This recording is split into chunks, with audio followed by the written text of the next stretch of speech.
আজকের দেশের যে পরিস্থিতি, যেটা আমাদের জন্য এক্ষুনি যতটা ভয়ঙ্কর মনে হচ্ছে, আল্লাহ ভালো জানেন সামনের দিনটা আমাদের জন্য আরো ভয়ঙ্কর।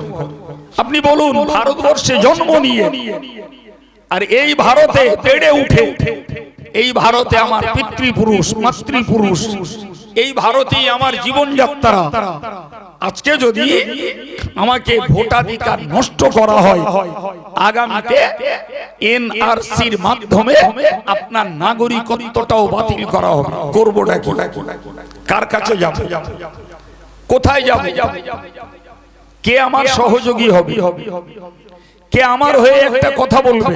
আমরা যত নেতা আর যত যোগাযোগের ব্যক্তি ভাবি না কেন, আমার যেটা মনে হয়, মুসলিমরা এই দেশে এলে তাদের জায়গা দেবো, চাকরি দেবো, ঘর দেবো, রেশন কার্ড দেবো, তাদের বিপিএল কার্ড দেবো, তাদের গ্যাস দেবো, সব দেবো, ওরা আমাদের জামাই বাবু। আর যদি কোনো মুসলমান আসে, তাহলে ও অনুপ্রবেশকারী, ও অনধিকার চর্চা করেছে, ও আমাদের দেশে এসে আমাদের দেশের জায়গা দখল করছে, ও আমার দেশের খাদ্যে হাত মারছে, ওর জন্য রেশন কার্ড নাই, ওর জন্য ভোটার কার্ড নাই, ওর জন্য নাগরিকত্ব নাই, ওর জন্য গ্যাস নাই, ওর জন্য স্কুলে পড়াশোনা ফ্রি নাই, জি, কারণ ও আমাদের দেশের কেউ না। আমি কথাগুলো দুঃখের সঙ্গে বলছি, আনন্দের সঙ্গে বলছি না, জাতির ভাবনা চিন্তার কথা বলছি। একটু ভাবতে হবে। আজকের আমরা কার্যত কোরআনকে ত্যাগ করেছি, কোরআনের মান রক্ষা করতে পারিনি, কোরআনের ইজ্জত রক্ষা করতে পারিনি, কোরআনের জীবন আমরা গড়তে পারিনি। ফলে আজ প্রাকৃতিক ভাবে আমরা যেমন বিপর্যস্ত, তেমন আমরা দেখছি সামাজিক ভাবে, রাষ্ট্রীয় ভাবেও আমরা যথেষ্ট বিপর্যস্ত, যথেষ্ট। একটু দেখুন, আজকের দেশের যে পরিস্থিতি, যেটা আমাদের জন্য এক্ষুনি যতটা ভয়ঙ্কর মনে হচ্ছে, আল্লাহ ভালো জানেন সামনের দিনটা আমাদের জন্য আরো ভয়ঙ্কর।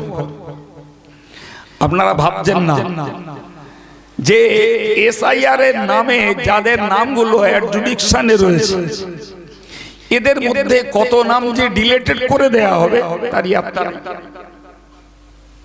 এই মানুষগুলোকে ভারতের নাগরিকত্ব প্রমাণ পরে থাক, এ ভোটাধিকারটা দেবে, ভোটটা দেবে, এই অথরিটি পাওয়ার জন্য তাকে ট্রাইব্যুনালে যেতে হবে। ব্যাপারটা আমরা যতটা গল্পে শুনছি, বাস্তবটা খুব কঠিন, খুব কঠিন। আপনি বলুন, ভারতবর্ষে জন্ম নিয়ে আর এই ভারতে বেড়ে উঠে, এই ভারতে আমার পিতৃপুরুষ মাতৃপুরুষ, এই ভারতেই আমার জীবনযাত্রা, আজকে যদি আমাকে ভোটাধিকার নষ্ট করা হয়, আগামীতে এনআরসির মাধ্যমে আপনার নাগরিকত্বটাও বাতিল করা হবে, তারই ব্ল্যাক প্রিন্ট এটা। জি জি, করবোটা কি? কার কাছে যাব? কোথায় যাব? কে আমার সহযোগী হবে? কে আমার হয়ে একটা কথা বলবে? প্রিয় ভাইয়ের আমার, বাস্তব দৃষ্টিতে আমরা যত নেতা আর যত যোগাযোগের ব্যক্তি ভাবি না কেন, আমার যেটা মনে হয়েছে, সবার ঊর্ধ্বে যদি আমরা আমাদের একমাত্র অভিভাবক আল্লাহকে ভাবতে পারতাম, আমাদের সুখ দুঃখের একমাত্র সহায়ক আল্লাহকে যদি ভাবতে পারতাম, আমরা যদি আল্লাহর সঙ্গে আমাদের ঘনিষ্ঠতাটা বাড়াতে পারতাম, আমরা যদি আল্লাহ পাকের দ্বারস্থ হতে পারতাম, আল্লাহর দরবারে যদি আমরা বেশি করে ধন্য ধরতে পারতাম, তাহলে মনে হয় এরকম একটা পর্যায়ে আমরা নিরাপত্তা লাভ করতে পারতাম। কিন্তু আমাদের সেই জাতীয় প্রসেসিং, সেই জাতীয় পদ্ধতি, প্রক্রিয়া আমাদের নেই। আমরা দুনিয়াতে ঠেকায় পড়ছি, মার খাচ্ছি, হয়রানি হচ্ছি, নাকানি চোবানি যাই খাচ্ছি, কিন্তু আমাদের মৌলিক চরিত্রের পরিবর্তন ঘটাই না। যা ছিলাম তাই আছে। সুদখোর সুদখোর রয়ে গেছে, মদখোর মদখোর রয়ে গেছে, গানখোর গানখোর রয়ে গেছে, বা অন্যান্য অপরাধীরা তাদের অপরাধের জায়গায় at this moment still now তারা এই মুহূর্তেও তারা তাদের অশালীন কাজ এবং অশ্লীল কাজ, গর্হিত কাজ, অশ্লীল কথা সব কিছুর উপরেই তারা তাদের জীবনটাকে দাঁড় করিয়ে রেখেছে। কোনো পরিবর্তন নেই। জি, এদিকে কোরআন ছাড়ছি, আল্লাহকে ছাড়ছি, আর ওদিকে ঘ্যান ঘ্যান ঘ্যান ঘ্যান করছি। এতে তো হবে না বাবা, এতে হওয়ার নয়। শুআয়ব আলাইহিস সালাম, যিনি হযরত মুসা আলাইহিস সালামের শ্বশুর, অনেক রোমাঞ্চকর ইতিহাস কোরআনে তাদের ব্যাপারে রয়েছে। আমি একটা কথাই আপনাদের শোনাচ্ছি। কোরআন শরীফে মহান আল্লাহ বলেন, ক্বালাল মালাউল্লাযীনা ইসতাকবারু মিন কওমিহি লানুখরিজান্নাকা ইয়া শুআইবু ওয়াল্লাযীনা আমানু মা'আকা মিন ক্বরিয়াতিনা আও লাতাউদুন্না ফী মিল্লাতিনা ক্বালা আওয়ালাউ কুন্না কারিহিন। মহান আল্লাহ বললেন, ক্বালাল মালাউল্লাযীনা ইসতাকবারু মিন কওমিহি লানুখরিজান্নাকা ইয়া শুআইবু। শুআইব আলাইহিস সালামের কওমের লোকেরা নবী শুআইবকে লক্ষ্য করে বলেছিল, ওরে নবী শুআইব, তোমাকে ওয়াল্লাযীনা আমানু মা'আকা, তোমার সঙ্গে যারা ঈমান নিয়ে এসেছে, তোমাকে আর তোমার সঙ্গী ঈমানদারদেরকে কি করবে? বলল, আমরা তোমাদেরকে আমাদের এই গ্রাম থেকে বার করে দেব। জি, তোমাকে আর ঈমানদারদেরকে আমাদের গ্রাম থেকে বার করে দেব। এটাই ছিল নবী শুআইবের সম্প্রদায়ের উক্তি। ভাই, আজকের আপনি ভাবছেন কিছু, এই দেশটাতে যারা ভিন্ন দেশ থেকে যদি কোনো নন মুসলিম আসে তো তারা হয় শরণার্থী, আর অন্য কোন মুসলিম যদি এই দেশটায় আসে এরা হয় অনুপ্রবেশকারী। আমার গ্রামগঞ্জের ভাইরা এত জটিল জিনিস বোঝে না।